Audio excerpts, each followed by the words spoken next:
जय हिंद दोस्तों। आज की इस छोटे से क्लास में हम लोग बहुत बड़ा जानकारी को हासिल करने वाले हैं। दोस्तों जानकारी क्या है मैं आपको बतला दूं। दोस्तों आज की इस क्लास में हम लोग सीखने वाले हैं कि परिमेय संख्या और अपरिमेय संख्या किसे कहते हैं। हालांकि आप लोग इस चीज को जानते होंगे, लेकिन परिमेय संख्या और अपरिमेय संख्या को पहचानना कैसे है, इसमें बच्चों को काफी दिक्कतों का सामना करना पड़ता है और कंफ्यूजन में पड़ जाते हैं और कई बार सवाल को छोड़कर चले जाते हैं या गलत टिक कराते हैं। तो दोस्तों ऐसे चीजों को हम लोग जानने वाले हैं। तो अगर आप भी जानना चाहते हैं तो इस वीडियो में बने रहिएगा। और कुछ लोग को लगता है कि मैं पहले से ही जानता हूं, तो वीडियो छोड़कर जाने से पहले एक सवाल का जवाब देकर जरूर जाइए। दोस्तों आइए यहाँ पर, अगर आप लोग इस चीज को जानते हैं तो जाइएगा। चलिए मैं आपसे पूछ रहा हूँ, √3 मतलब ये परिमेय संख्या की अपरिमेय संख्या? अरे ये तो आप आसानी से बता दिए, ये क्या है? अपरिमेय संख्या। ठीक है, इसको आप बतला पाए तो इसको बतलाइए।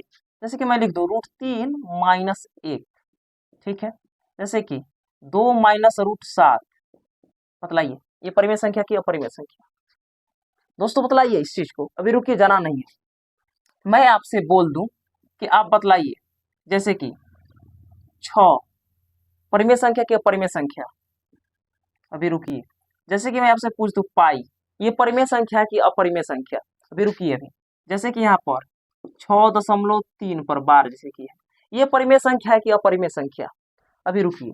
जैसे कि यहाँ पर मैं आपसे पूछ दूं 0.3426 डॉट डॉट डॉट ऐसा करके बढ़ रहा है, मतलब ये परिमेय संख्या की अपरिमेय संख्या? अभी रुक जाइए, मैं एक और आपसे पूछ रहा हूँ, जैसे कि 5.323232 डॉट डॉट डॉट, ये मतलब ये परिमेय संख्या की अपरिमेय संख्या? एक मिनट, मैं आपसे पूछ दूं 6.41 पर ये बार है, मतलब ये परिमेय संख्या की अपरिमेय संख्या?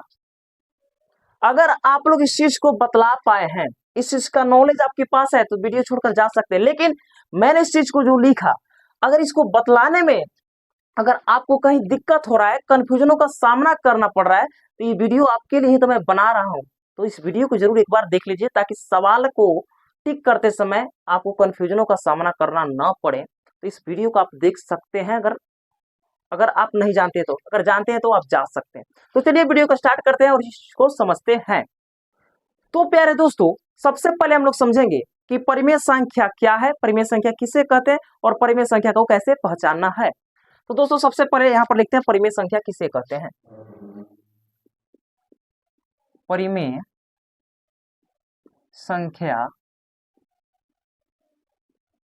परिमेय संख्या, ठीक है। परिमेय संख्या को अंग्रेजी में क्या कहते हैं? Rational number, RATIONAL, rational number, NUMBER, rational number, ठीक है। चलिए, परिमेय संख्या यानी रेशनल नंबर किसे कहते हैं, तो समझिएगा। परिमेय संख्या वैसी संख्या जिसे P/Q के रूप में लिखा जा सकता है, लिखा जा सकता है। देखिए, परिमेय संख्या यानी रेशनल नंबर वैसी संख्या जिसे P/Q के रूप में लिखा जा सकता है, किंतु ध्यान दीजिएगा, किंतु Q का मान, किंतु यहां से लिख दे रहा हूं, थोड़ा सा ध्यान दीजिएगा, किंतु Q का मान, किंतु Q का मान 0 यानी 0 नहीं होना चाहिए, होना चाहिए। इस चीज को ध्यान देना है। वैसी संख्या जिसे P/Q के रूप में लिखा जा सकता है, किंतु Q का मान 0 यानी 0 नहीं होना चाहिए। एक चीज को नोट कीजिएगा हैशटैग में, ठीक है। जहां P तथा Q पूर्णांक होंगे, है, लिख लीजिए, पूर्णांक है। जहां P तथा Q क्या है? पूर्णांक है। अब पूर्णांक क्या होता है? पूर्णांक अपने आप में पूर्ण संख्या होना, अपने आप में पूर्ण संख्या होना, यानी कोई इसमें हिस्सेदारी नहीं होना चाहिए। जैसे कि मैं यहाँ पर लिख दूं 3.5, ये पूर्ण संख्या नहीं है, क्योंकि 3.5 पूर्ण संख्या है। पूर्ण संख्या का अपने आप में एकदम मतलब कि फिट होना, उसमें कोई हिस्सेदारी नहीं होना। जैसे मैं 6 लिख दूं, ये पूर्ण संख्या है, ये दशमलव में नहीं है, पूर्ण संख्या है। मैं लिख दूं माइनस का 7, ये पूर्ण संख्या है। अरे माइनस से मैं लेकिन पूर्ण है, 7 क्या पूर्ण है, लेकिन 3.5 ये पूर्ण है, ये तो फुट है 3.5, ये पूर्ण है नहीं है। जब इस तरह से रहे पूर्ण संख्या होता है। 0 भी क्या है, पूर्ण संख्या है, कोई दिक्कत। तो इसलिए कहा गया जहाँ पी तथा क्यू क्या है, पूर्णांक है, यानी पूर्णांक होना चाहिए। इस चीज को आप समझते होंगे। अब आइए इसको समझते हैं ऐसे। वैसी संख्या जिसे पी बटा क्यू के रूप में लिखा जा सकता है, यानी पी बटा क्यू, पी बटा क्यू, जहां मैंने क्या बतलाया, शर्त बतलाया, जहां क्यू बराबर नहीं होगा 0, यानी जहां क्यू का मान 0 नहीं होना चाहिए। अब आप जानते हैं पी बटा क्यू लिखे हैं इसको, यानी ये भिन्न के रूप में है, पी बटा क्यू के रूप में लिखे, भिन्न के रूप में है। देखिए ऊपर वाले को क्या बोलते हैं, अंश, ऊपर वाले को बोलते हैं अंश, और नीचे वाले को क्या बोलते हैं, हर। ऊपर वाले को अंश और नीचे वाले को हर। तो जब भी आपको कभी ऐसा संख्या दिख जाए, बट्टा में दिख जाए, यानी पी बटा क्यू के रूप में, तो आपको एक चीज ध्यान देना है, परिमेय तभी होगा, बस आपको हर में 0 नहीं दिखना चाहिए। यदि हर में 0 दिख गया तो परिमेय संख्या नहीं होगा, ठीक है।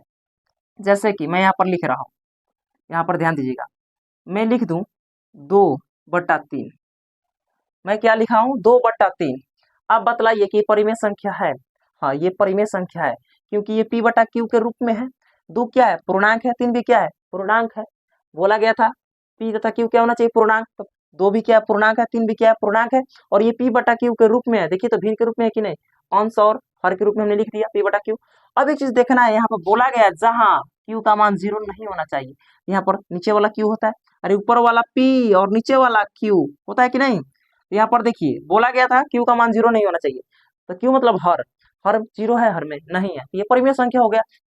जैसे कि मैं यहाँ पर लिख दूं 6/7, आप बतलाइए परिमेय संख्या है, हाँ है, क्योंकि 6/7 यानी पी बटा क्यू के रूप में है। 6 क्या है, एक पूर्ण संख्या यानी पूर्णांक है, 7 भी क्या है, एक पूर्णांक है। और देखिए बटा में 6 के बट्टा में 7 है, यानी हर में, यानी क्यू का मान क्या 0 है, नहीं है, तो ये परिमेय संख्या है। अब यहाँ पर ट्विस्ट आता है, अब आप बतलाएंगे। मैं अगर लिख दूं 5, 5 बतलाइए परिमेय संख्या है, बोलिए कितना लोग सहमति है कि ये परिमेय संख्या है, 5 परिमेय संख्या है जी। तो कहेंगे आप कैसे, आप बोलेंगे ये तो पी बटा क्यू के रूप में नहीं है, ये तो इवड़े दिखाई दे रहा है, कहाँ बट्टा में है, समझिए अभी।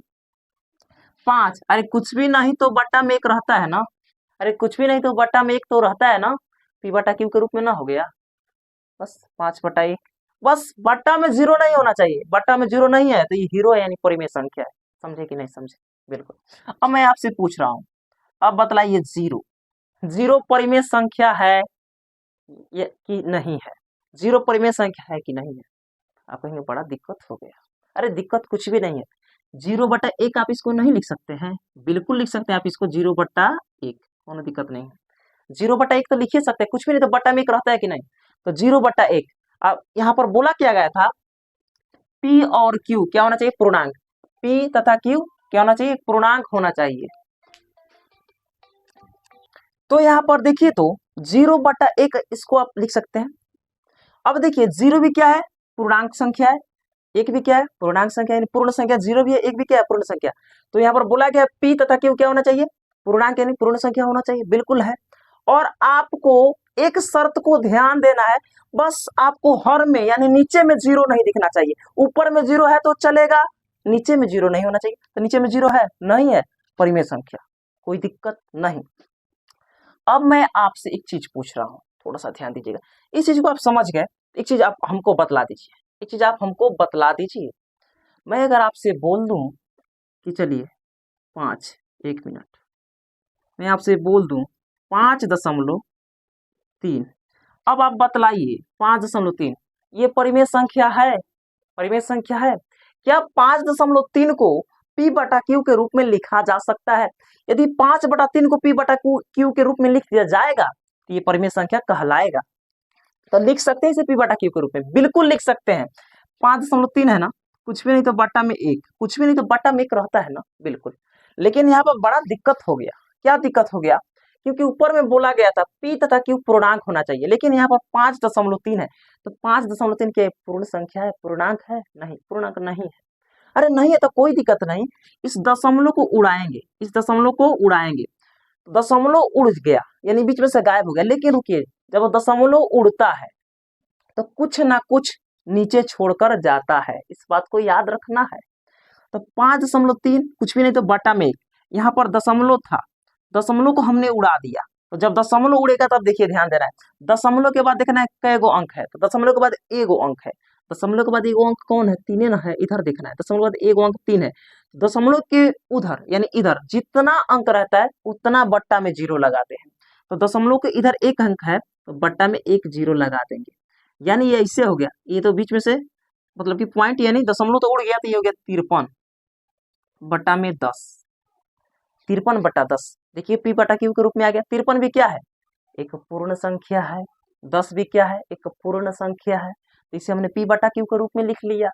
और हर में 0 नहीं दिखना चाहिए, तो हर में 0 कहाँ है, अरे कुछ लोग कहेंगे कि 1 पर 0 नहीं, अरे भैया ये 0 थोड़ा, ये 10 है, क्या है 10 है। तो 53/10 ये क्या है, परिमेय संख्या, तो दशमलव में रहे, अगर दशमलव उड़ाकर आप उसे पी बटा क्यू के रूप में लिख सकते हैं। अब आइए एक चीज को और समझते हैं, एक चीज को और समझते हैं, थोड़ा सा ध्यान दीजिएगा, यहीं पे ध्यान दीजिएगा, कोई दिक्कत नहीं। मैं यहाँ पर आपसे बोल दूं कि 0, 0.354। अब ये बतलाइए ये परिमेय संख्या है कि नहीं है, तो आप बोलेंगे ये इसे पी बटा क्यू के रूप में लिखा जा सकता है, तो जिसे पी बटा क्यू के रूप में लिख दिया जाएगा वो परिमेय संख्या कहलाएगा। तो आप देखिए बट्टा लगाइए, कुछ भी नहीं तो बट्टा में एक तो रहता है ना। अब हमने क्या कहा, इस क्या करेंगे, इस दशमलव को उड़ा देंगे, दशमलव को उड़ाने के बाद नीचे कुछ ना कुछ आता है, तो दशमलव के बाद कितना अंक है, तो 1 2 3, दशमलव के बाद जितना अंक है बट्टा में उतना 0 लगा देंगे। तो दशमलव के बाद 3 अंक है, 1 2 3, तो नीचे 3 को 0, एक पर 3 को 0 लगा देना है, तो ये हो गया 354 बट्टा में 1000। इसे आप काट सकते हैं, 4 से काटेंगे तो और छोटा हो जाएगा, तो ये पी बटा क्यू के रूप में लिखा जा सकता है। ठीक है, ये परिमेय होगा। अब कुछ चीज को समझते हैं जिसमें बच्चे फंस जाते हैं, उस चीज को, ये तो बहुत साधारण सा चीज था।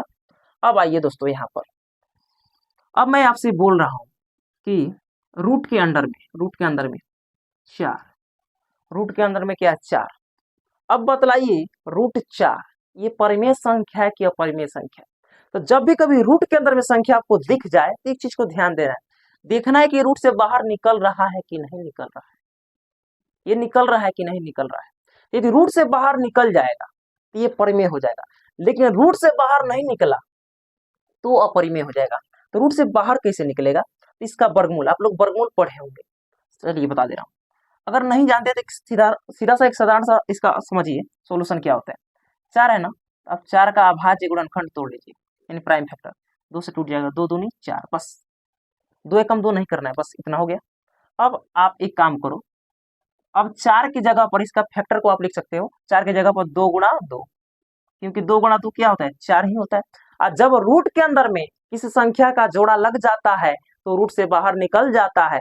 फिर से सुनिएगा, जब रूट के अंडर में किसी संख्या का जोड़ा लग जाता है तो रूट से बाहर निकल जाता है, तो इस 2 का जोड़ा लग गया, ये रूट से बाहर 2 हो जाएगा, बिल्कुल। तो ये रूट को त्याग दिया, ये रूट को छोड़ दिया, ये परिमेय संख्या हो जाएगा। तो जब भी कभी रूट के अंडर में कोई संख्या दिखे और वो रूट से बाहर निकल जा रहा है तो क्या हो जाएगा, परिमेय संख्या होगा। लेकिन रूट से अगर बाहर न निकलता तो ये अपरिमेय हो जाता। आइए एक और एग्जाम्पल यहाँ पर ले लेते हैं, एक एग्जाम्पल, जैसे कि मैं यहाँ पर लिख दूं रूट में 3, क्या ये जो 3 है रूट के अंडर में, क्या ये रूट से बाहर निकल सकता है, ये रूट से बाहर कभी नहीं निकलेगा, नहीं निकलेगा। जब ये रूट से बाहर नहीं निकलेगा तो ये क्या हो जाएगा, परिमेय संख्या होगा, नहीं अपरिमेय हो जाएगा। आइए एक और एग्जाम्पल लेते हैं, जैसे कि रूट के अंडर में 8 है। अब क्या बतलाइए, 8 रूट से बाहर निकलेगा, बतलाइए, इसका कुछ अंश रूट से बाहर निकलेगा और कुछ अंश रूट में ही रह जाएगा। कैसे, सबसे पहले हमने क्या बतलाया, 8 को तोड़ लीजिए 2 से, 2 चौके 8, 2 दूनी 4, बस आगे नहीं तोड़ना है, बस क्योंकि इसको तोड़ेंगे 2 एकम 2 मिलेगा, 1 की आवश्यकता नहीं है, तो इतना ही रहने देंगे। अब देखिए इस रूट के अंदर में जो 8 है, इस 8 के जगह पर 8 के फैक्टर को हम लिख सकते हैं 2 2 2, यानी 3 2 आया है, इनको क्या करेंगे, गुणा में लिखेंगे, 2 गुणा 2 गुणा 2। अब देखिए, क्योंकि 2 दूना 4, 4 दूना 8, 2 गुणे 2 3 बार लिखिए तो 8 ही हुआ, या 8 लिखिए। इसको ऐसे करने से क्या होगा, निकालने में आसानी रहता है। अब मैंने क्या कहा, जब रूट के अंडर में किसी संख्या का जोड़ा लग जाता है तो रूट से बाहर निकल जाता है। देखिए, इस 2 का जोड़ा लग गया, ये रूट से तो बाहर आ जाएगा, ठीक। लेकिन इस 2 का जोड़ा मिल रहा है, नहीं मिल रहा है, तो ये रूट के अंडर में ही रह जाएगा, 2√2। अब देखिए, कुछ 8 का कुछ अंश बाहर रूट से आ गया और कुछ रूट में ही है। क्या √8 पूर्ण तरीके से रूट को त्याग पाया? नहीं। जैसे कि यहाँ पर देखिए 4, तो 4 को हमने तोड़ा तो क्या मिला, 2 गुणा 2, यानी पूर्ण रूप से ये रूट से बाहर निकल गया, ये परिमेय हो गया। लेकिन ये पूर्ण रूप से 8 जो है, पूर्ण रूप से रूट से बाहर नहीं निकल रहा है, क्योंकि इसका अंश, कुछ अंश रूट के अंदर में है, कुछ अंश रूट से बाहर है। तो जब भी ऐसा कुछ रूट में दिखे, कुछ बाहर दिखे, तो ये अपरिमेय होता है। परिमेय कब होगा, जब रूट वाला कंडीशन बने, तो पूर्ण रूप से एकदम रूट से बाहर निकल जाए तब परिमेय होगा। लेकिन ऐसा कंडीशन बना रहा है तो ये अपरिमेय ही होगा। बिल्कुल समझ पाए होंगे आप। चलिए, इस चीज को अगर आप समझ गए तो आइए अब एक चीज को और समझते हैं। अब इस चीज को आपको समझना है, जैसे कि मैं यहां पर लिख दूं 0.333333, इसे करके रिपीट कर रहा है संख्या। ऐसे करके संख्या यदि रिपीट करता हो, अब बतलाइए ये परिमेय संख्या होगा कि अपरिमेय संख्या होगा? थोड़ा सा कंफ्यूजन में पड़ रहे होंगे। देखिए, जब, अरे छोड़िए, दशमलव की इधर 0 हो, 1 हो, 2 हो, 4, 5, कोई भी संख्या दशमलव की इधर हो सकता है। दशमलव की इधर ध्यान नहीं देना है, दशमलव के उस साइड में ध्यान देना है, दशमलव के उस साइड में ध्यान देना है। दशमलव के उधर देखिए तो 3 3 3 3 रिपीट हो रहा है। तो जब इस तरह से कभी कोई संख्या रिपीट करे ना, जब रिपीट करे तो उसे आप p/q के रूप में लिख सकते हैं। इतना बात अपने दिमाग में रखिएगा। जब दशमलव के बाद किसी संख्या का आवृत्ति हो, यानी पुनः रिपीट हो जाए संख्या, तो परिमेय संख्या कहलाता है। आप कहेंगे कैसे आप बोल सकते हैं इसको परिमेय संख्या, क्या इसे p/q के रूप में लिख सकते हैं? हाँ, इसे p/q के रूप में लिख सकते हैं, तभी तो इसे परिमेय संख्या बोल रहे हैं ना। इसको कैसे लिखेंगे तो थोड़ा सा ध्यान दीजिएगा। इसे लिखने का तरीका है 0, इसको लिखेंगे 0 दशमलव। अब देखिए 3 3 3 3 रिपीट हो रहा है, 3 3 3 रिपीट हो रहा है, तो जो रिपीट होता है ना उसको लिखते हैं। आपको पकड़ना है कि कौन संख्या रिपीट हो रहा है। तो 3 देखिए यहाँ पर 3 3 3 3 रिपीट हो रहा है, तो 3 को लिखिए, जो रिपीट हो रहा है उसको लिखना है। तो 3 रिपीट हो रहा है तो मैं 3 को लिख दिया, और जो संख्या रिपीट हो रहा है ना उसके ऊपर बार लगा देना है, उसके ऊपर बार लगा देना, इसे बार लगा देना है, यानी रेखरिंग, क्या बोलते हैं, रेखरिंग, बार लगा देना है। 0.3 पर बार, यानी जैसे 3 पर बार लगे तो समझ जाइए कि 3 का रिपीट हुआ होगा। अब इसे p/q के रूप में लिख सकते हैं। तो जब भी कभी आपको ऐसे दिख जाए रिपीट करते हुए संख्या, तो आप उसको ऐसे लिख सकते हैं, या कभी आपको ऐसे दिख जाए बार वाले, तो समझ जाइएगा इसको ऐसे भी आप लिख सकते हैं, 0.3333 डॉट डॉट डॉट डॉट करके ऐसे, ठीक है। तो यानी आप अपने माइंड में एक बात बैठाइए, जब भी दशमलव संख्या का मतलब कि आवृत्ति और रिपीट हो, क्या हो, संख्या रिपीट हो बहु रिपीट हो, तो उसे क्या बोलेंगे, परिमेय संख्या। या ऐसे बार वाले में दिख जाए, ऐसे मतलब कि दशमलव संख्या में बार दिख जाए तो भी परिमेय संख्या, क्योंकि इससे इसका निर्माण हुआ है। अब आप बोलेंगे इसे कैसे p/q के रूप में लिख सकते हैं? हाँ, चलिए आपको बतला दे रहा हूँ। इसे p/q के रूप में कैसे लिखेंगे, तो सबसे पहले देखिए क्या करेंगे हम लोग, 0.3 पर बार है ना, तो अभी भूल जाना है कि कहीं पे दशमलव भी है और कहीं पे बार भी है, अभी भूल जाना है। आपको सिर्फ देखना है क्या क्या दिखाई दे रहा था, 0 और 3 दिखाई दे रहा था, 0 और 3 को सटा कर लिख देना है, ठीक है, 0 और 3 को सटा कर लिख देना है। उसके बाद आपको लगाना है माइनस, क्या लगाना है, माइनस। अब आपको देखना है, अब आपको देखना है किस संख्या पे बार नहीं है, किस संख्या पे बार यानी रेकरिंग ऐसा नहीं है। तो देखिए, तो इस पे तो है लेकिन 0 पर नहीं है, तो जिस पर नहीं है उसको घटा देंगे, तो 0 पर नहीं है तो 0 को घटा देंगे, बटा लगाएंगे, ठीक है। अब यहाँ पर कहानी शुरू होता है। अब दशमलव को और बार को ध्यान देना है, अब दशमलव और बार पे ध्यान देना है। अब आपको देखना है दशमलव के बाद में जो संख्या है, यानी दशमलव के बाद में इधर, दशमलव के इधर, दशमलव के मतलब कि राइट साइड में देखना है, दशमलव के राइट साइड में, तो राइट साइड में 3 है। अब दशमलव के बाद में देखना है कितने संख्या पे बार है, तो दशमलव के बाद एक ही संख्या दिख रहा है 3, 3 पे बार है। तो दशमलव के बाद में जितने संख्या पे बार होता है उतना 9 बट्टा में यानी हर में लिखते हैं। दशमलव के बाद एक संख्या पर बार है तो इसके बदले 1 9 लिख देंगे, 1 9 लिख देंगे, हो गया। अब थोड़ा सा ध्यान दीजिए, हो क्या गया है यहाँ पर ध्यान दीजिएगा। अब 0 3 का मतलब क्या होता है, 3 ही होता है। तो 0 3 में से 3 0 3 में से आप 0 घटाएंगे तो क्या आएगा, 3 और बटा में 9, अब इसको आप काट लीजिए, 3 एकम 3 और 3 त्रिके 9, यानी कि आ जाएगा 1/3। 1/3 देखिए तो पी बटा क्यू के रूप में है कि नहीं है, ये परिमेय हो गया। बिल्कुल। आइए एक एग्जाम्पल और लेते हैं, थोड़ा सा ध्यान दीजिएगा। देखिए वीडियो में समय लगे, वीडियो लंबा हो जाए, फर्क नहीं पड़ता, बस समझ में आना चाहिए। अब मैं आपसे बोलूं यहाँ पर, जैसे कि थोड़ा सा चटकार चलो तो 2.32 पर बार, चलिए यहाँ पर ये 2 है, 2.32 पे बार है, ठीक है। तो इसका मतलब क्या होगा, मैं अगर बोलूँ अब इसको विस्तार से लिखे तो ये ऐसे रहा होगा, पहले ही कैसा रहा होगा, 2.32 डॉट डॉट ऐसा करके छिड़िया रहा होगा।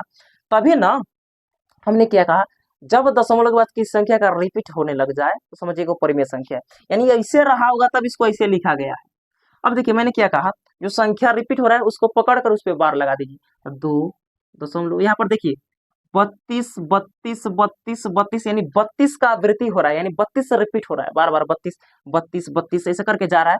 तो मैंने क्या कहा, दशमलव को उधर ध्यान देना है कि कौन संख्या रिपीट हो रहा है, तो 32 रिपीट हो रहा है तो 32 को पकड़ लेना है और इसके ऊपर बार लगा देना है, यानी ये 32 रिपीट हो रहा था, इससे ऐसे या इसको ऐसे लिख सकते हैं, यानी इससे ऐसे और ऐसे से इस तरह हमने लिखा, कोई दिक्कत है, ये परिमेय हो गया। जब भी बार दिख जाए तो ये परिमेय संख्या होता है, या दशमलव संख्या का रिपीट होने लग जाए तो वो परिमेय संख्या होता है, ठीक है।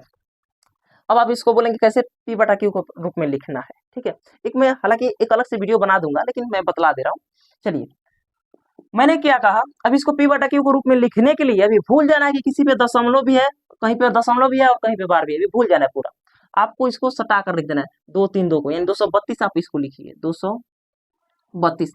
अब आपको ध्यान देना है किस संख्या पे बार नहीं है, तो जिस संख्या पे बार नहीं है उसको घटाना है, तो 2 पे बार नहीं है तो इस 2 को घटा देना, बात खत्म। बटा अब लगाना, अब आपको ध्यान देना है दशमलव पर और बार पर। अब देखिए दशमलव के बाद कितने संख्या पे बार है, तो 2 संख्या पे बार है, तो दशमलव के बाद जितने संख्या पे बार है उतने 9 हर में यानी बट्टा में आएंगे।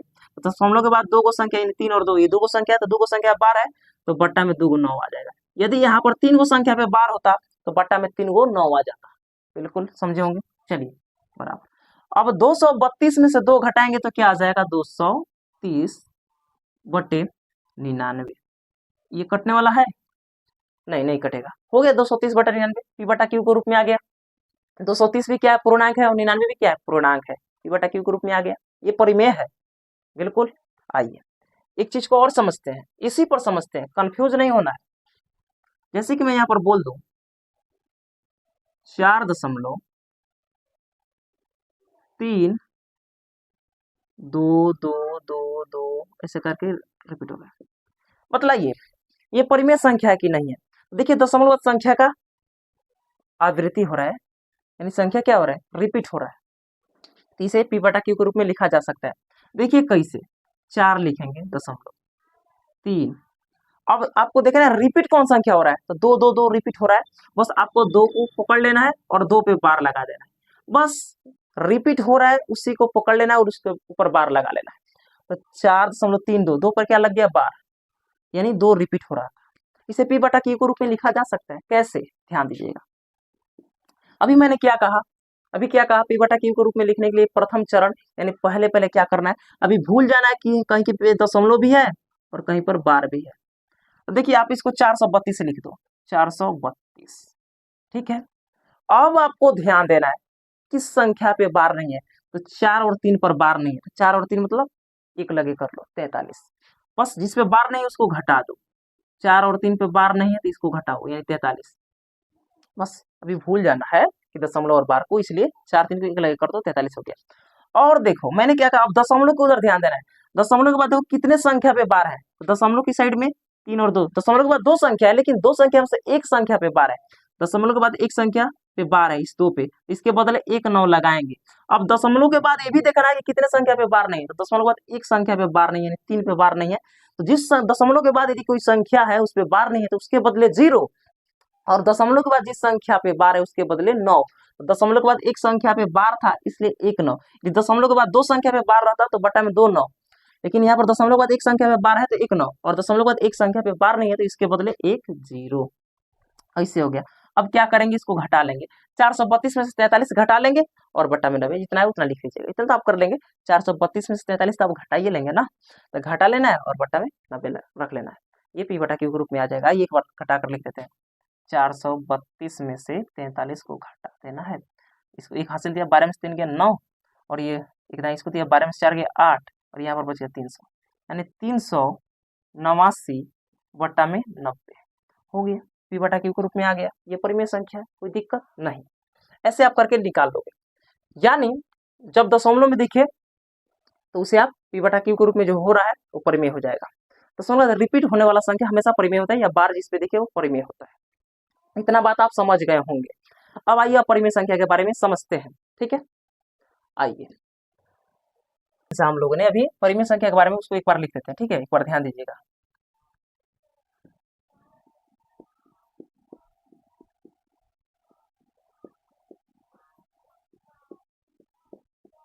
परिमेय संख्या के बारे में कुछ लिख दे रहा हूं, थोड़ा सा ध्यान दीजिएगा।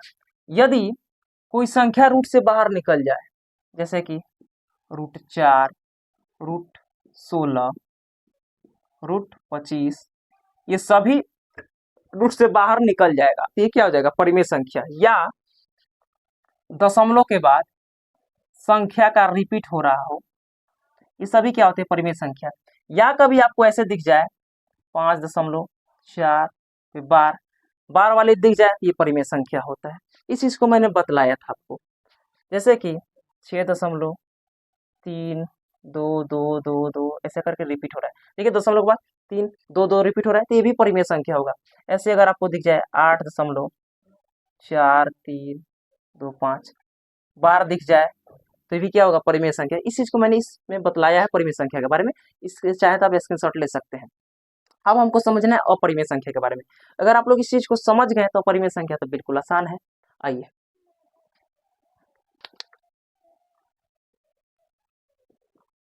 अपरिमेय संख्या। अपरिमेय संख्या मतलब irrational number, IRRATION, irrational number यानी अपरिमेय संख्या। अब अपरिमेय संख्या किसे कहते हैं, इस बात को समझना है। वैसी संख्या जिसे p बटा q के रूप में नहीं लिखा जा सकता, लिखने की जरूरत नहीं है, आप लोग इस ऐसे समझ लीजिए। वैसी संख्या जिसे p बटा q के रूप में नहीं लिखा जा सकता है, उसे अपरिमेय संख्या कहते हैं। जैसे कि यहाँ पर ध्यान दीजिएगा, √2। आप बतलाइए, ये जो √2 है का रूट से बाहर निकलेगा? कभी नहीं निकलेगा, तो ये क्या हो जाएगा? अपरिमेय संख्या। अपरिमेय संख्या है। जब रूट से बाहर नहीं निकलेगा तो अपरिमेय हो जाएगा। क्या हो जाएगा? अपरिमेय हो जाएगा, क्योंकि रूट से बाहर नहीं निकल रहा है, अपरिमेय। जैसे मैं आपसे बोल दूं √5, ये रूट से बाहर निकलेगा? नहीं निकलेगा, तो ये भी क्या हो जाएगा? अपरिमेय हो जाएगा, अपरिमेय संख्या हो जाएगा। बिल्कुल, रूट से बाहर नहीं निकलेगा तो अपरिमेय संख्या हो जाएगा। हाँ, एक चीज को ध्यान देना है, पाई। पाई मतलब ये क्या है? एक परिमेय संख्या की अपरिमेय संख्या। पाई को p बटा q के रूप में नहीं लिखा जा सकता। पाई भी क्या हो जाएगा? अपरिमेय संख्या। पाई अपरिमेय संख्या होगा, अपरिमेय संख्या। अब आप लोग कहेंगे पाई अपरिमेय संख्या कैसे होगा? हाँ, देखिए पाई का दो मान होता है। पाई का एक तो मान होता है, एक मान होता है आपका, क्या होता है इस चीज को समझिएगा। एक मान होता है 22/7, ठीक, और एक मान इसका होता है 3.141, कुछ करके इसे आगे बढ़ते जाता है। एक मान तो ये होता है 3.1411 ऐसा करके जाता है। तो इसका पाई का दो मान होता है, लेकिन जब आपको पाई का सिंबल दिख जाए, चिन्ह दिख जाए, तो आपको सीधा टिक करना है अपरिमेय। लेकिन अगर वहीं पर आपको दिख जाए 22/7, क्या दिख जाए? 22/7, तो 22/7 p बटा q के रूप में है, तो ये परिमेय होगा। ऐसे अगर आपको दिख जाए तो ये परिमेय हो गया, परिमेय होगा। इस चीज को आपको ध्यान देना है। यदि पाई दिख जाए तो ये क्या होगा? अपरिमेय। लेकिन अगर पाई का मान 22/7 दिख जाए तो ये परिमेय संख्या होगा, क्योंकि इसे p बटा q के रूप में लिखा जा सकता है। लेकिन पाई का एक मान अभी बताया ना मैंने, 3.141 डॉट डॉट डॉट डॉट, यहाँ पर संख्या का रिपीट हो रहा है, नहीं हो रहा है, ये क्या हो जाएगा? अपरिमेय। तो पाई दिख जाए तो अपरिमेय, और पाई का मान 22/7 दिख जाए तो परिमेय संख्या होगा। बिल्कुल कोई दिक्कत नहीं। अब आइए इसको मिटा देते हैं, पाई अपरिमेय संख्या होगा, ठीक है। इसको याद रखिएगा। अब देखिए कोई दशमलव में यदि संख्या आ जाए, जैसे कि 0.325162 6 1 8 2 डॉट डॉट डॉट डॉट ऐसा करके बढ़ रहा है, आगे बढ़ रहा है, मतलब ये परिमेय होगा कि अपरिमेय होगा। तो मैंने क्या कहा, दशमलव के बाद संख्या का आवृत्ति यानी पुनः वही संख्या, दशमलव के बाद संख्या रिपीट हो रहा है, यानी एक ही संख्या बार बार बार बार आ रहा है, छिड़िया रहा है, एक ही चीज आ रहा है, तो क्या होगा, परिमेय होगा। लेकिन दशमलव के बाद संख्या अदल बदल के आ रहा है, अदल बदल के जब दशमलव के बाद संख्या आए तो वह परिमेय होगा।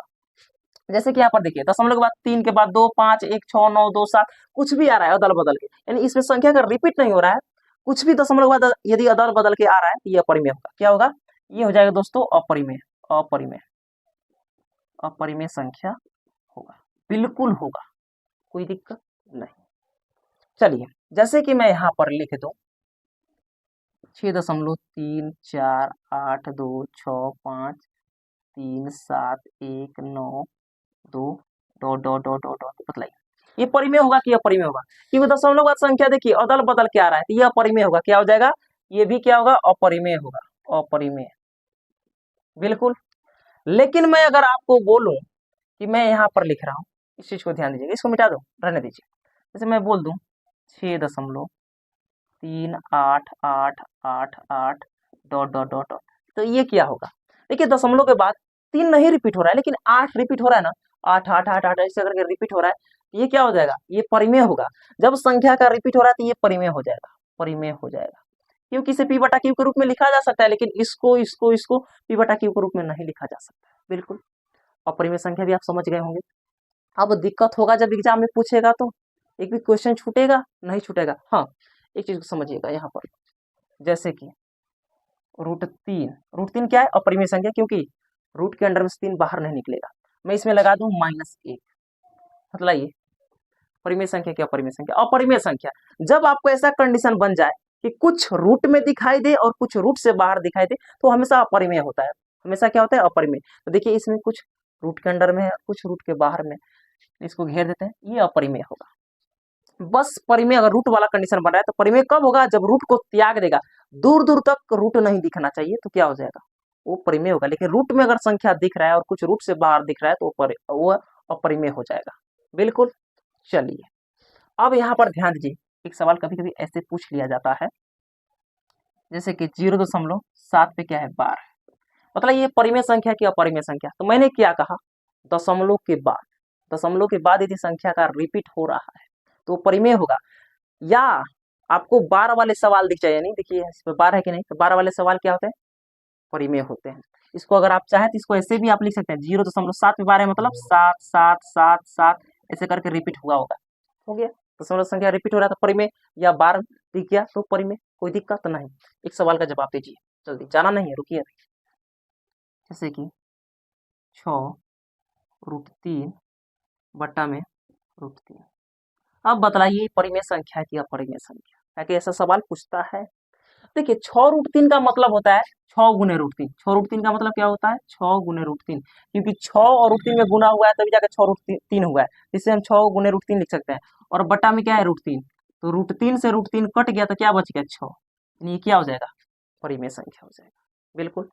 आई होप कि दोस्तों आप सभी को अच्छा से समझ में आया होगा। यदि दोस्तों आपको समझ में आ गया तो कमेंट में जरूर बताइएगा कि समझ में आया कि नहीं आया, और इस वीडियो को अपने दोस्तों के पास शेयर जरूर कीजिएगा। तो फिर मिलते हैं नई वीडियो साथ, तब तक के लिए जय हिंद, वंदे मातरम।